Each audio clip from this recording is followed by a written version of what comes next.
Esta é mais uma produção da Federação Espírita Pernambucana, para você que curte podcasts.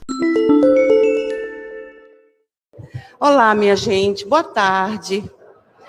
Tá todo mundo legal, não tá? Pelo menos os semblantes estão indicando isso, não é? Realmente é um momento de muita emoção para a gente, né? Quando a gente recebe uma tarefa dessas, às vezes a primeira reação é dizer não, né? Não quero, porque é uma responsabilidade muito grande de a gente falar de uma pessoa dessa ordem, não é? Dessa condição, que se chama Francisco de Paula Cândido, ou mais carinhosamente chamado de Francisco Cândido Xavier, ou Chico Xavier. Tem gente que fala só Chico, né? A gente já sabe que está falando de Chico Xavier. Então, para mim, é uma alegria muito grande, junto com vocês, a gente ir, pelo menos em alguns breves minutos, conversar um pouco sobre uma trajetória de 93 anos, né? É uma pessoa que deixa, realmente, como disse o Eduardo, um legado de bem viver. Nos deixa o exemplo do homem de bem, aquele que está lá no Evangelho, no capítulo 4 do Evangelho, não é?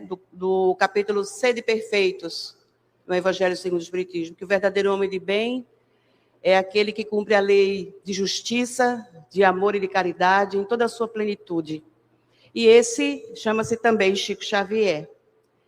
Bom, então, realmente é uma história longa, mas a gente vai tentar acompanhar devagar algumas coisas, assim, alguns fatos que nós consideramos assim mais relevantes com relação à figura de Chico Xavier. Ele, no seu trabalho mediúnico, não é, durante mais de 70 anos, como médium ostensivo, ou seja, ele respirava a mediunidade, né? Todas as suas tarefas do dia, cotidianas, eram baseadas na mediunidade que ele era capaz de ostentar. Que a nossa mediunidade também é cotidiana. Nós somos todos médiuns naturais. Todo aquele que sente, num grau qualquer, a presença dos espíritos é, portanto, médium. E que nós sofremos as influências nos nossos pensamentos e nas nossas atitudes dos espíritos. Ou seja, se eles nos influenciam, nós também somos médiuns, porque sentimos a presença deles. Mas no caso de Chico, é aquele caso do espírito que escolhe, antes da sua reencarnação, a tarefa mediúnica. Porque nem todos estão ainda aptos a ostentar uma mediunidade desse jaez, dessa natureza, como é a mediunidade do Chico. Mas os que aceitam, buscam, não é, na medida do possível, honrar com esse compromisso assumido ainda na espiritualidade. André Luiz, num livro chamado Os Mensageiros, ele vai falar dos muitos médiuns que falharam durante a sua encarnação, né? Porque a mediunidade não é algo que seja fácil de a gente conviver.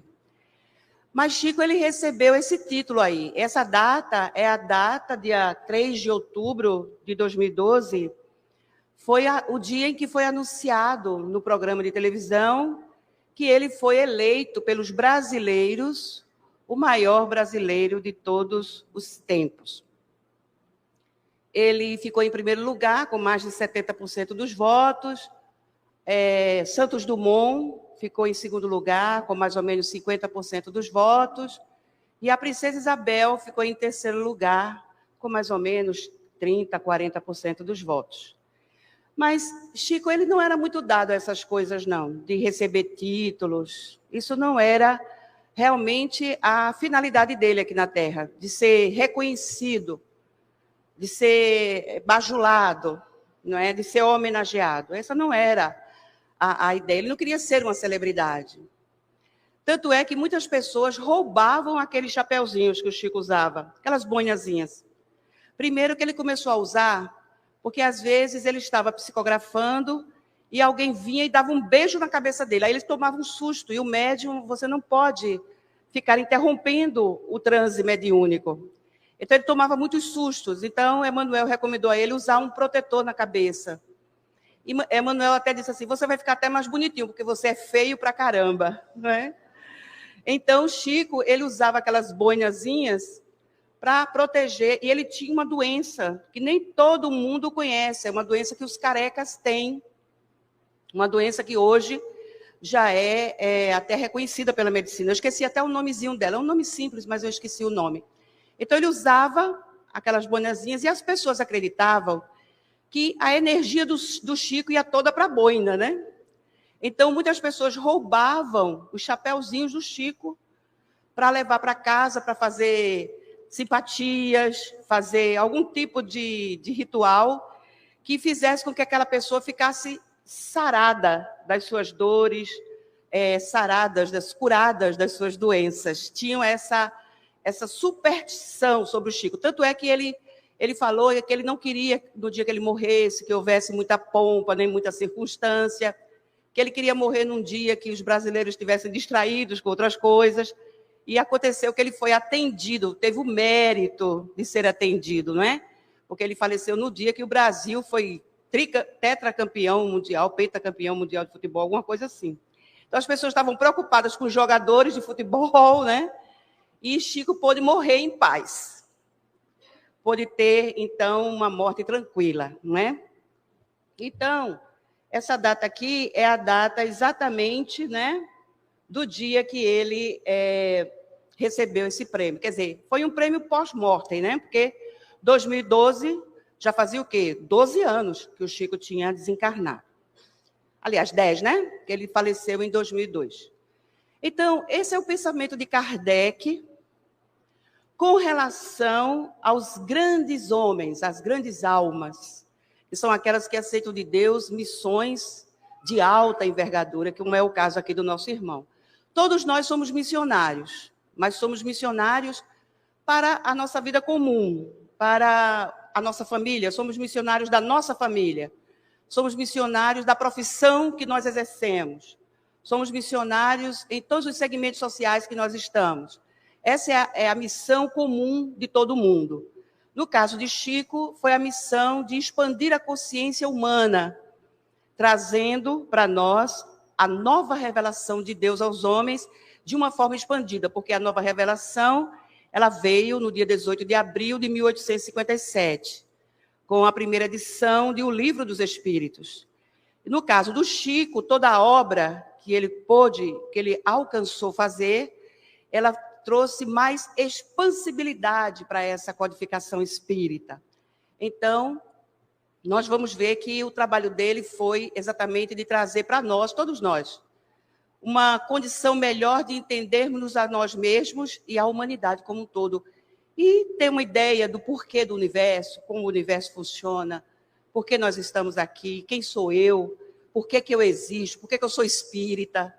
São muitas as questões que esse trabalho que o Chico Xavier fez deu para a gente, né?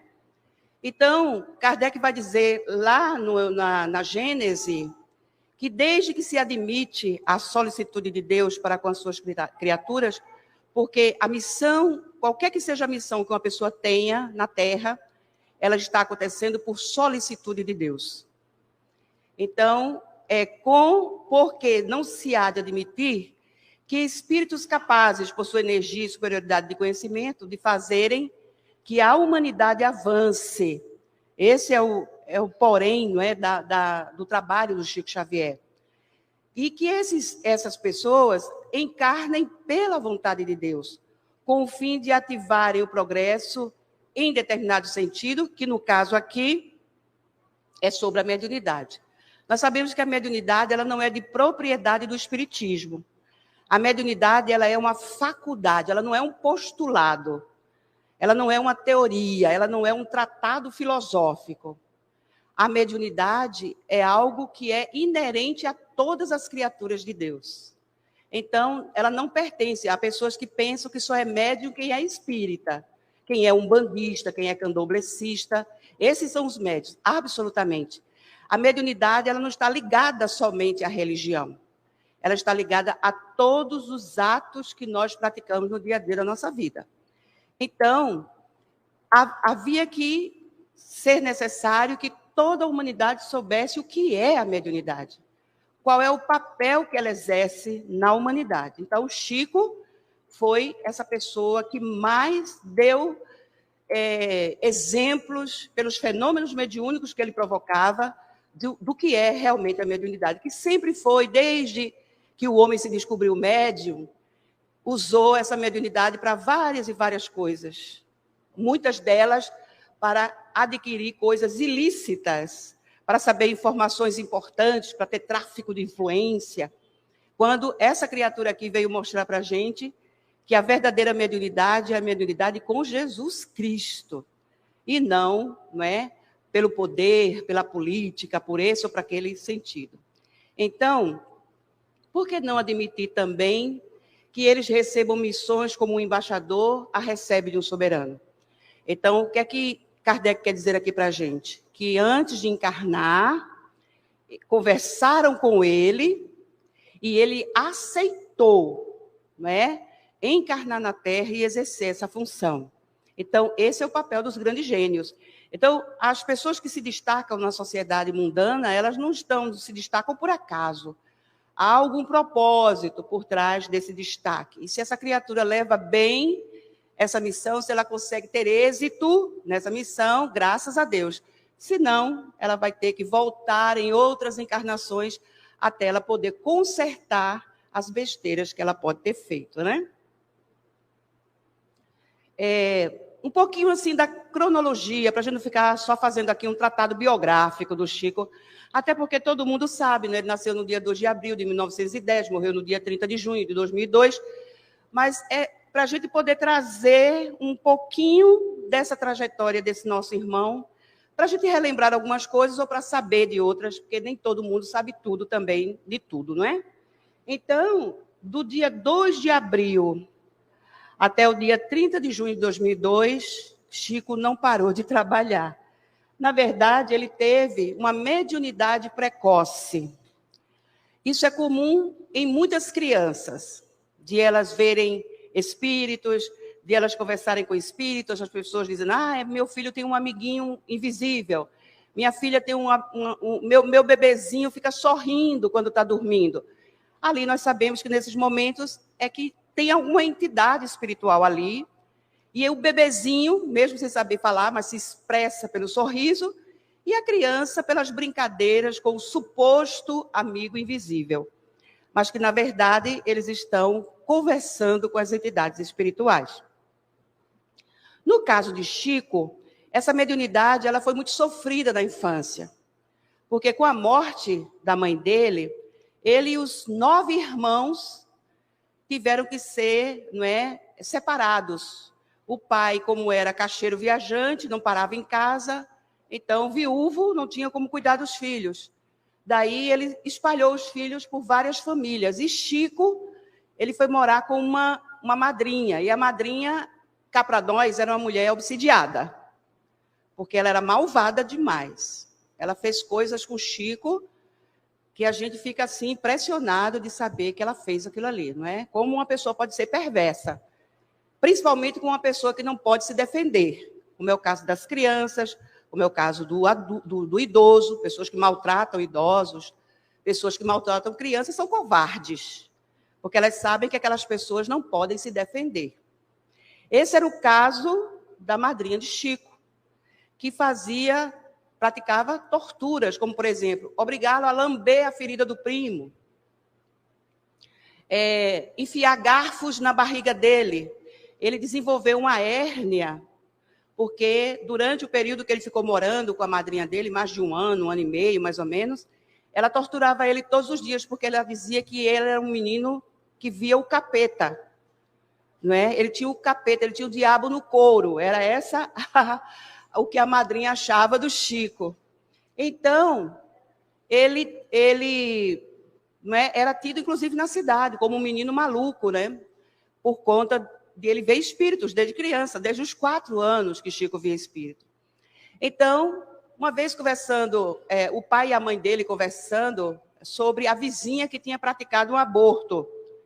E a cidade de Pedro Leopoldo, primeiro foi Cachoeira das Três Moças, era o nome original da cidade. Mas depois, em homenagem a um engenheiro que trouxe o trem para a cidade, então a cidade mudou de nome, né, e passou a ser Pedro Leopoldo, que é o nome do engenheiro que trouxe o trem para o interior, né, de Minas.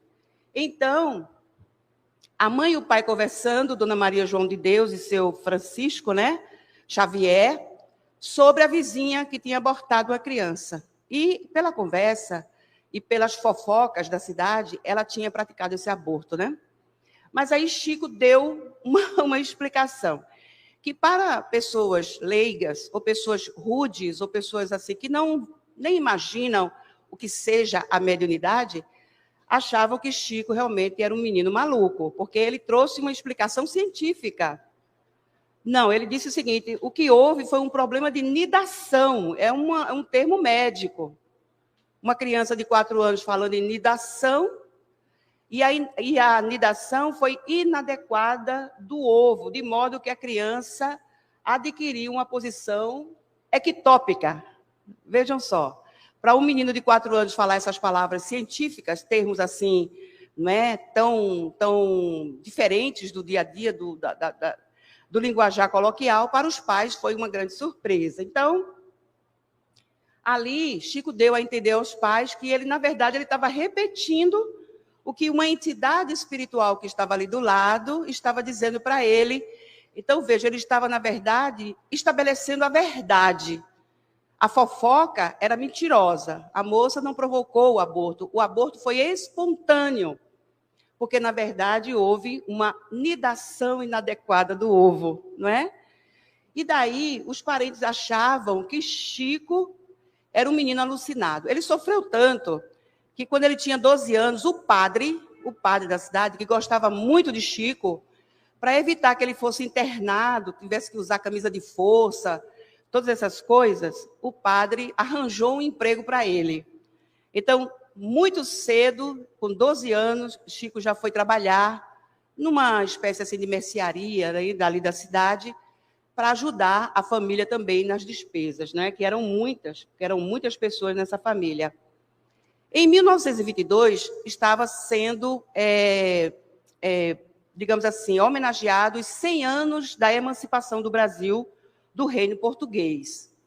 E daí a escola onde Chico estudava estabeleceu um concurso para que os alunos pudessem escrever sobre esse evento, sobre essa efeméride, né? Que era os 100 anos da libertação do Brasil. Então, Chico, né, ele escreveu, o título da redação dele foi: o Brasil, descoberto por Pedro Álvares Cabral, pode ser comparado ao mais precioso diamante do mundo. Então, Chico já estava com 12 aninhos, já prevendo as riquezas que o Brasil tem, né? Já falando, inclusive, dando assim digamos, um spoiler, vamos dizer assim, de que lá na frente ele iria falar sobre o Brasil, o coração do mundo, pátria do Evangelho, que é o livro do Humberto de Campos, que ele psicografou. Então, ele comentou com a professora dele essa visão que ele teve desse tema, e ela achou que aquilo ali era muito esquisito, só que ela permitiu que ele fizesse a redação, mas meio que desconfiada. Só que a redação ganhou em primeiro lugar, e essa escola teve menção honrosa do governo de Minas Gerais. Então, para a gente ver que não era brincadeira de Chico, mas era verdade. Só que nem todo mundo acreditava no bichinho, né? Como a gente diz aqui no Nordeste. O bichinho sofreu muito por conta disso. Então, Chico Xavier, ele exerceu a mediunidade com Jesus. Porque Jesus, quando mandou os apóstolos divulgarem a Boa Nova, vão de 2 em 2 divulgar o reino de Deus, ele fez várias orientações aos apóstolos, para que eles não cometessem nenhum tipo de erro e colocassem a Boa Nova em perigo. Então, ele disse isso, está lá em Mateus, no capítulo 10, nos versos 7 e 8. E à medida que seguirdes, pregai esta mensagem: o reino dos céus está ao vosso alcance. O que é que Jesus quis dizer com isso? Que todos nós temos como vivenciar o reino de Deus, desde que nós sejamos cada dia mais pessoas de bem. E daí, Jesus disse o seguinte: curai os enfermos. Olha que coisa interessante. Jesus curou várias pessoas. Purificai os leprosos, ou seja, curem os leprosos também. Ressuscitai os mortos. Não era a pessoa morta e voltar a viver, mas aquelas pessoas que tinham problemas daquela doença chamada catalepsia ou letargia, que é uma doença que existe até hoje. E muitas pessoas já foram enterradas vivas, porque estavam em estado cataléptico ou letárgico, e aquelas pessoas que estavam ali cuidando dessas pessoas achavam que elas estavam mortas, porque a circulação sanguínea fica muito lenta, não é? A respiração fica muito baixa. Então, às vezes, as pessoas não detectam a respiração do moribundo e, quando vem aqui no pulso, não sentem a pulsação. Elas são dadas como mortas, mas não estão mortas. Elas estão letárgicas. Foi o caso da filha de Jairo, foi o caso do empregado do centurião, foi o caso de Lázaro. Vários casos que no Evangelho a gente vê sobre essa questão da ressuscitação. Ressuscitar é diferente de reencarnar. Aí o Espiritismo vai explicar direitinho tudo isso para a gente. E também ele disse uma coisa preciosa aos apóstolos. Expulsai os demônios, ou seja, façam a desobsessão. Quantos espíritos Jesus afastou das pessoas, não é? Que iam até ele dizendo que estavam vítimas de alguma entidade desencarnada perversa. E também, não é? Graciosamente recebestes e graciosamente darás. O que é isso? Não cobrar. Não ser remunerado por serem médiuns.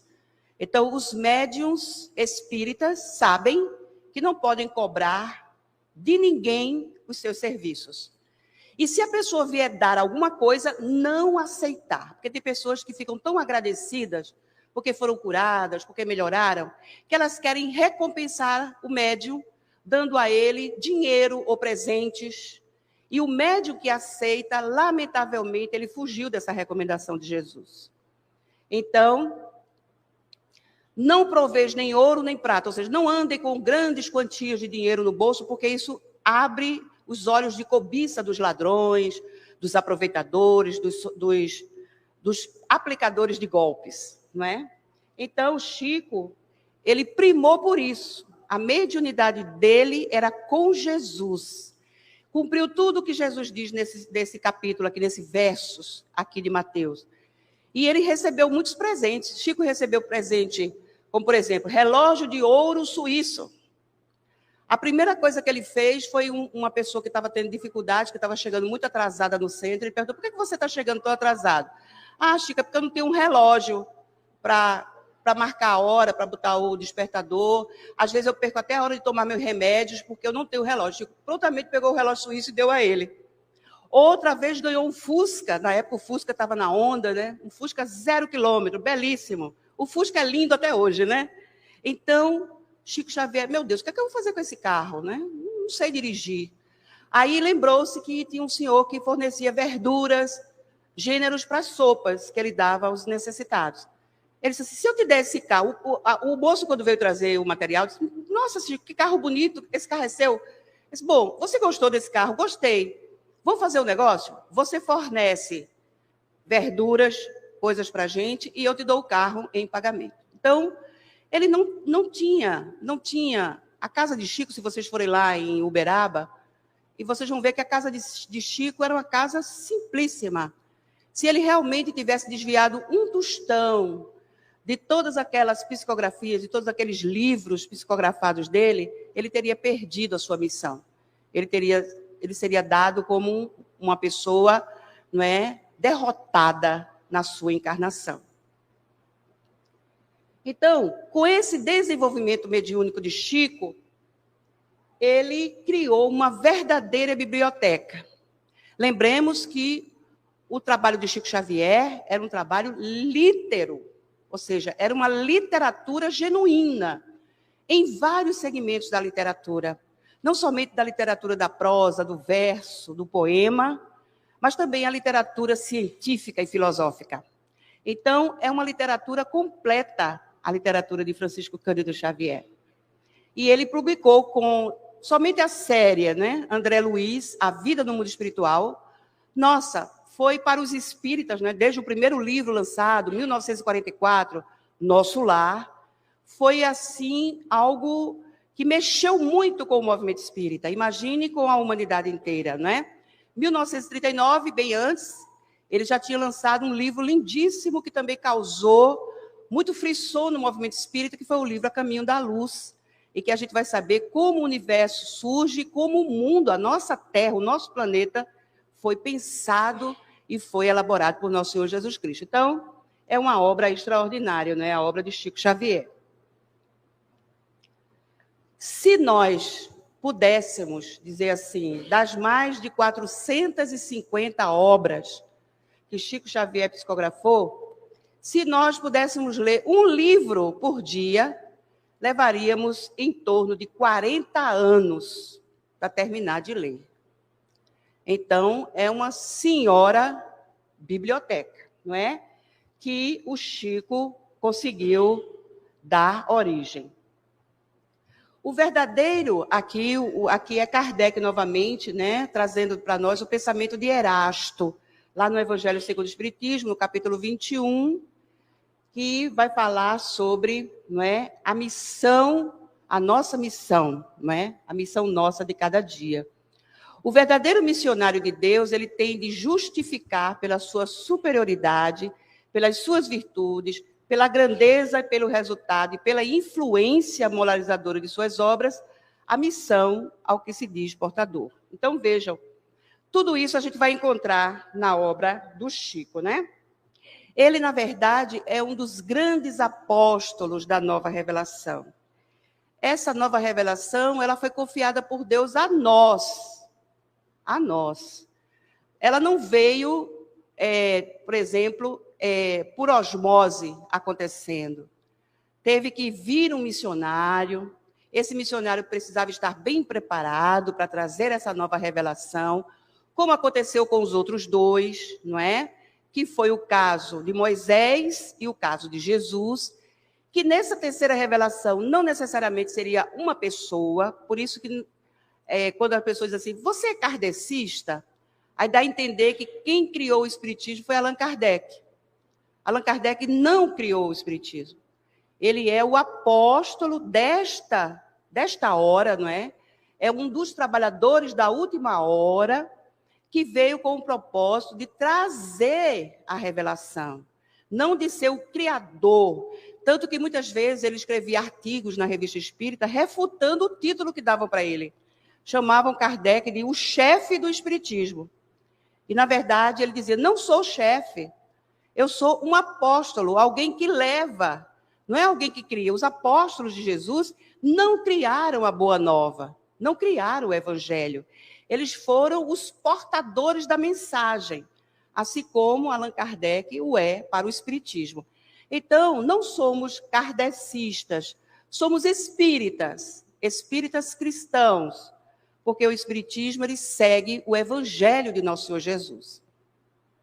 Então, esse despertar, não é, da consciência humana, foi necessário que essa terceira revelação ela viesse ter essa missão. E daí também, a gente vai falar um pouquinho dos tipos de mediunidade que o Chico era capaz, porque ser médium hoje é muito simples. Ser médium na idade contemporânea é a melhor coisa do mundo. Daqui a pouco, daqui a mais alguns, 200 anos mais ou menos, nem de médiums nós vamos mais precisar. Os espíritos eles já vão falar diretamente conosco. No momento, eles precisam dos médiuns, porque nós ainda não estamos, digamos assim, naquela perfeição desejada, não é? Então, a partir do momento que nossa mediunidade ela se refine cada vez mais, então, cada vez menos a necessidade de médiuns. Vocês podem observar que Jesus não precisava de nenhum espírito para ajudá-lo. Ele próprio fazia o que ele precisava fazer. No futuro vai ser assim também. Não vamos precisar que nenhum espírito venha nos dizer o que fazer, nem nos ensinar a fazer. Nós mesmos, pelo conhecimento que já vamos adquirindo, seremos capazes de uma forma automática, de uma forma própria, não é? Realizarmos os próprios fenômenos. A nossa clarividência, ela estará bem ampliada. Essa é a situação. Então, Chico, ele era portador de uma mediunidade chamada de xenografia ou xenoglossia. Chico, ele só teve até o 4º ano primário, nunca aprendeu inglês. Ele pode ter sido, em alguma encarnação anterior, uma pessoa que nasceu na Inglaterra, ou em algum país de língua inglesa. Mas nesta encarnação, não. Então, a xenoglossia, ou xenografia, ela acontece e o médium não tem conhecimento daquilo ali. Então, Chico era capaz de escrever em inglês poemas e prosas, sem nenhuma dificuldade. Ou seja, espíritos desencarnados que eram portadores, né, da língua inglesa, falavam com o Chico e ele captava essa mensagem. Porque a conversa de espírito para espírito não é pela caneta, não é pela escrita, nada disso. É pelo pensamento. E o médium é aquele que capta, que interpreta o pensamento dos espíritos. Sensitivo, todos nós somos. Sentimos as presenças dos espíritos e tal. Agora, médiuns propriamente ditos, nós não somos. Chico, sim. O verdadeiro médium é aquele que interpreta o que o espírito está pensando. O espírito está aqui junto dele dizendo algo, pensando, e Chico aqui, ou eu, ou outra pessoa que fôssemos dessa condição, estaríamos interpretando aqui, repetindo o que o espírito está dizendo, ou escrevendo o que o espírito está dizendo. Então, é um idioma desconhecido do médium, e Chico fazia isso tranquilo. Outro tipo de mediunidade do Chico era a psicografia invertida. O que é isso? Nós geralmente escrevemos da esquerda para a direita. No caso da psicografia invertida, é da direita para a esquerda. E ele escrevia tranquilo assim. A gente tem essa dificuldade, a gente só escreve daqui para lá, não é? Mas ele escrevia também de lá para cá. É chamada, portanto, de escrita invertida. Como é que a gente vai poder ler o que está escrito? Colocando a psicografia de frente para o espelho. Aí o espelho vai colocar de forma correta. Ou contra a luz, também é uma forma de também ler o que está escrito. E outra é que Chico também fazia a psicografia cruzada. Essa também é outra psicografia muito difícil de acontecer. Mas antes disso, no dia 29 de março de 1937, Chico foi submetido a um teste pela Sociedade Metapsíquica do Estado de São Paulo. E eles queriam realmente avaliar o nível de mediunidade dele. E nesse dia, ele usou as duas. Ele psicografou das duas maneiras, em inglês e também invertida. Então, eles ficaram ali, não é, boquiabertos, porque eles tinham pego o papel, o timbre da própria Sociedade de Metapsíquica, alguns membros assinaram embaixo e deixaram a parte em branco para que ele escrevesse ali. E ficaram, não é, embevecidos com aquela situação. Mas a psicografia cruzada, essa é bem interessante, porque é quando 2 médiuns, ou mais de 2, eles recebem trechos dos espíritos separadamente. E depois, quando eles juntam esses trechos, forma um pensamento lógico, encadeado, perfeitamente bem escrito. Então, o Chico também era capaz disso. Foi assim que ele e o Valdo Vieira receberam os trechos do livro Evolução em 2 Mundos, que é um dos livros científicos da doutrina espírita. Chico morava a 500 quilômetros de distância de Valdo Vieira. Chico recebia os trechos dos capítulos de números pares e Valdo Vieira recebia, lá onde ele morava, os trechos dos capítulos ímpares. E quando a gente vai pegar agora, a gente pega o livro, não é? Evolução em 2 Mundos, está lá, perfeitamente. Se você olha o índice, o sumário, tudo direitinho, os argumentos, tudo certinho, tudo maravilhoso.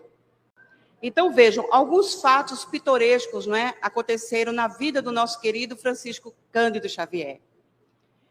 Um deles foi que um sobrinho do Chico, filho de uma das suas irmãs, foi até a mídia para denegrir a imagem do Chico.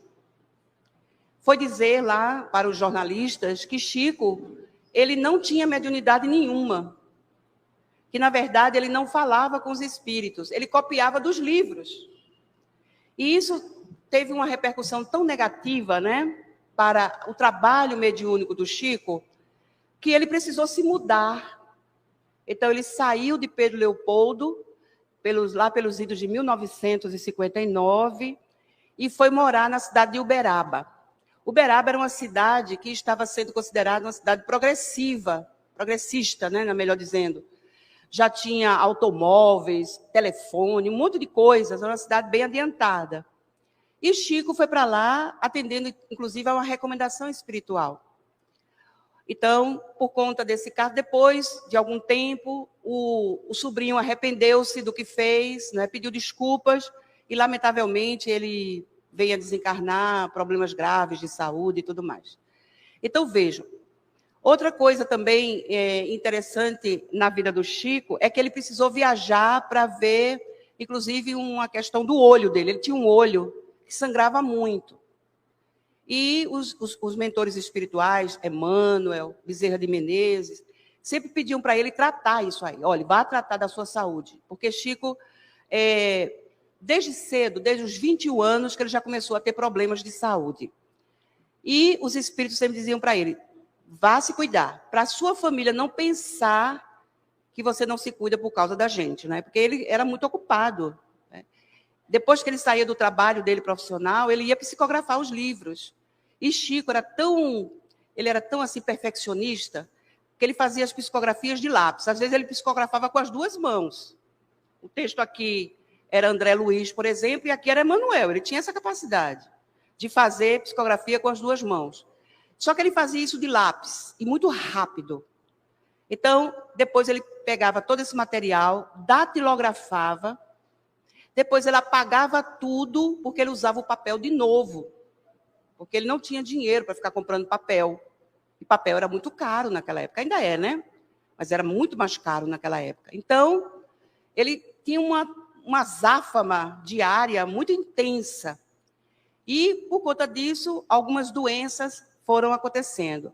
Só que Chico achava que, por ele ser médium, né, por ele estar trabalhando para Jesus, os espíritos iam curá-lo. E ele não precisaria nem ir para o médico.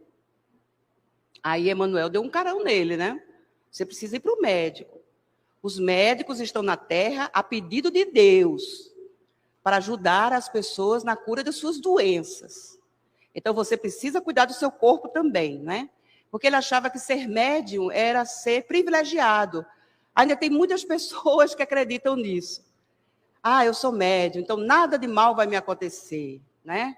Ah, eu sou médium, nenhum espírito vai me obsidiar. Ah, eu sou médium, então eu sou o mais querido de todos. E Emmanuel vem dizer para ele que não é bem assim não. O fato de uma pessoa ser médium desse patamar de Chico não o isenta de ficar doente, de ser perseguido pelos espíritos invejosos, pelos encarnados que também têm inveja do trabalho daquela pessoa, que não quer que ela se dê bem na vida. Então, eles diziam, não, você precisa se cuidar, não é? Para que você possa, então, cuidar também do corpo, porque aqui na Terra nós precisamos cuidar do corpo e do espírito. Para isso nós temos as nossas religiões, nossos segmentos religiosos, a nossa espiritualidade. Para a gente cuidar também do espírito, ele também precisa da higiene, não é? O corpo precisa da higiene física, do banho, da alimentação, do sono, dos exercícios, mas o espírito também precisa se exercitar, se nutrir de bons pensamentos, de boas ações, não é? Cuidar do espírito também faz parte da nossa missão aqui na Terra. Não somente cuidar do corpo, né? Nós vemos aí que nesse século as pessoas estão cuidando mais do corpo do que do espírito. E aí chega do outro lado da vida sem o corpo, porque o corpo vai ficar, e sem nenhum patamar, nenhum parâmetro de comparação, porque viveu uma vida mais dedicada à vida material do que à vida espiritual, né? Nós temos que fazer esse equilíbrio na vida. Então, ele também precisou viajar, foi assim que ele conheceu o movimento espírita dos Estados Unidos, ele conheceu o movimento espírita europeu, também, ele e Valdo Vieira andaram viajando também para conhecer o movimento espírita estrangeiro, para ter uma ideia, não é, de como era isso, como isso acontecia fora do Brasil. Ele também foi indicado para ser Prêmio Nobel da Paz. A gente viu ali o título da nossa palestra, maior brasileiro de todos os tempos.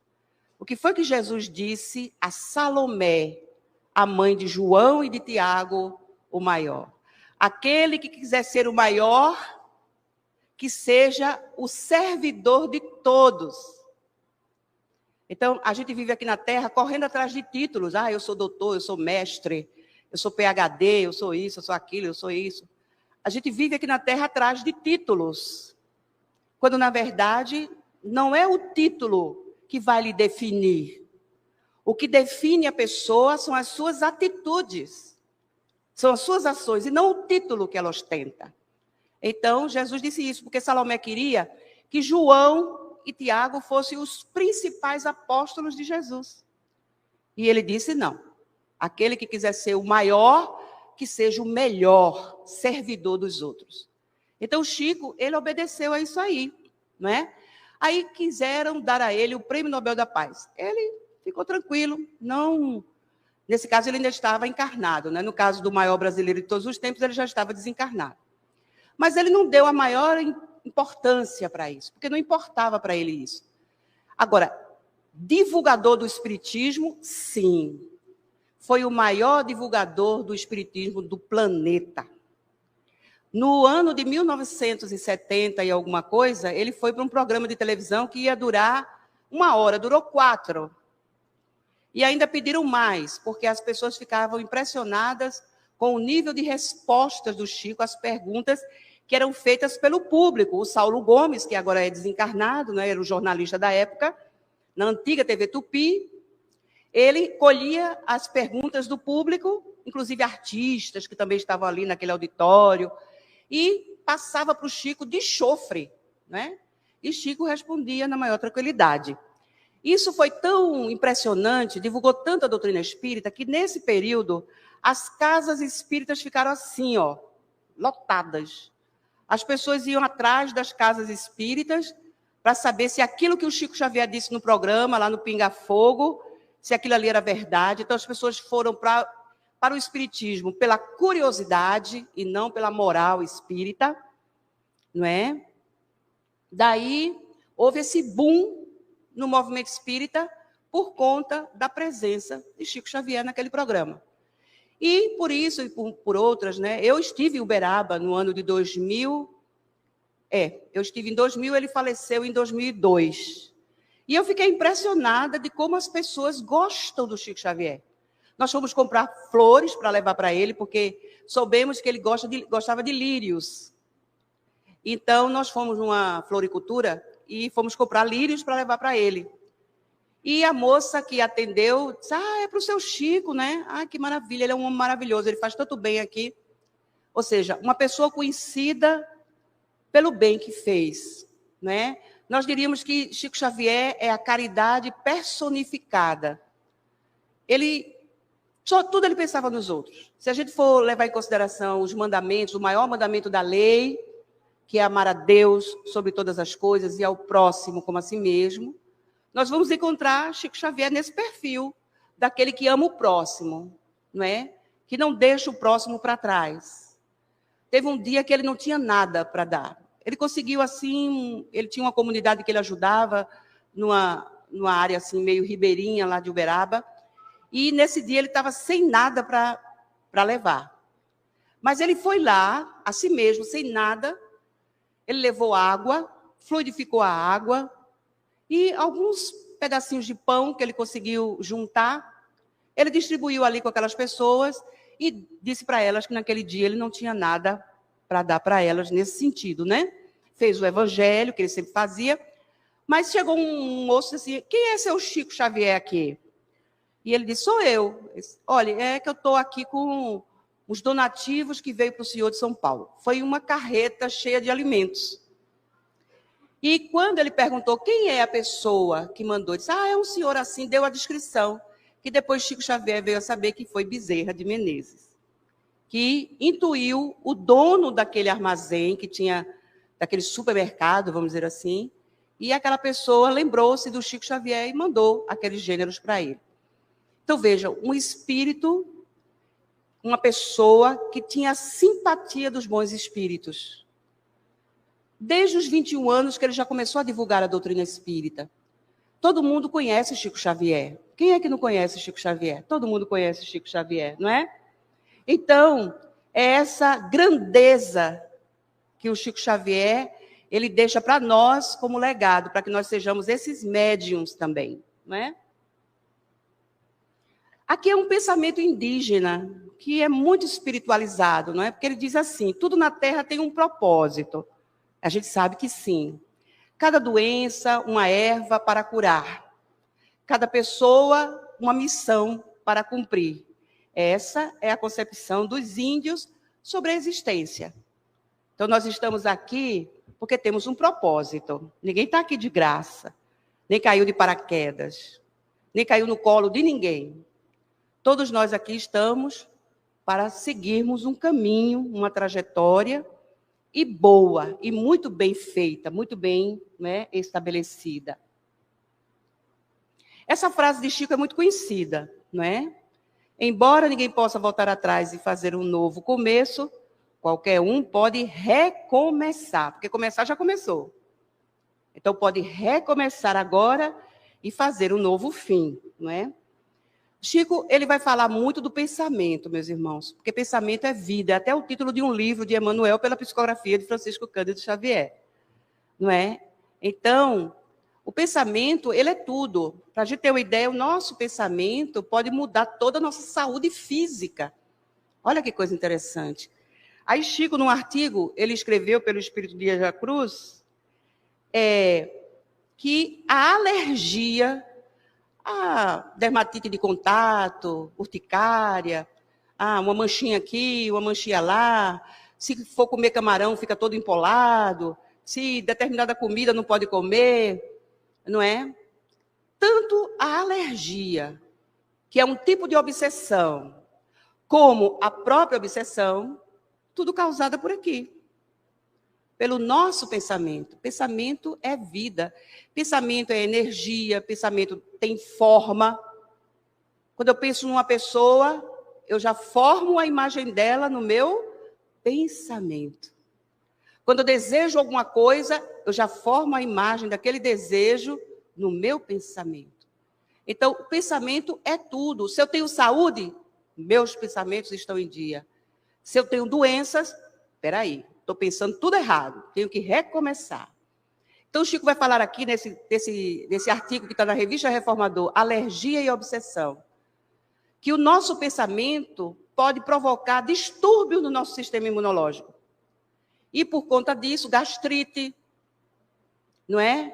Diabetes, problemas coronários, problemas de locomoção, mal de Alzheimer, problemas de tremura nas mãos, os mais diversos problemas que a gente possa pensar. Então, a obra de Francisco Cândido Xavier, ela veio reforçar, não é, o pensamento de Jesus. Viva um dia de cada vez, para cada dia basta o seu próprio mal. Jesus lá atrás, já na sua psicologia profunda, falando das nossas problemáticas cotidianas. O estresse, a ansiedade, a raiva, o rancor, a mágoa, tudo isso provocam sérios problemas na nossa saúde fisiológica. Tem doença que a gente já traz, das reencarnações anteriores, e a gente junta com as que a gente adquire nesta encarnação. Então, imagine o peso que é isso. Carregar doenças que a gente trouxe e ainda adquirir novas doenças. É por isso que a higiene mental, ela precisa ser algo de cuidado todos os dias. Todos os dias. Meditação, excelente higienização mental. Oração, excelente higienização mental. Tentar ver as pessoas com os melhores olhos possíveis, excelente higienização mental. Então, tudo o que precisa fazer a gente já sabe, a gente não faz porque não quer. Mas está tudo estabelecido, não somente na religião espírita, mas em todas as outras religiões também. Os budistas são maravilhosos na questão meditação, né? E outras religiões também. Então, cabe a nós esse recomeço. Então, a partir de agora, eu vou parar e vou pensar e vou tomar novas atitudes a partir de amanhã. Não, a partir de agora, nesse instante. Se eu for esperar para amanhã, eu vou ficar com preguiça. Vai acontecer alguma coisa que vai me atrapalhar. Então, é o ditado popular: não faça amanhã o que você pode fazer hoje, né? E, por fim, desde o dia 8 de julho de 1927, que foi a primeira psicografia de Chico, que ele divulgou em jornais portugueses e tudo mais, até o livro Amor e Verdade, de Espíritos Diversos, em 2000, essa é a trajetória psicográfica de Francisco Cândido Xavier. Então, que nós possamos aplaudir. Eu acho que, nesse momento, o aplauso ele é realmente proveitoso, porque onde estiver essa criatura, ela receba da gente as nossas melhores vibrações. Então, uma salva de palmas para Francisco Cândido Xavier.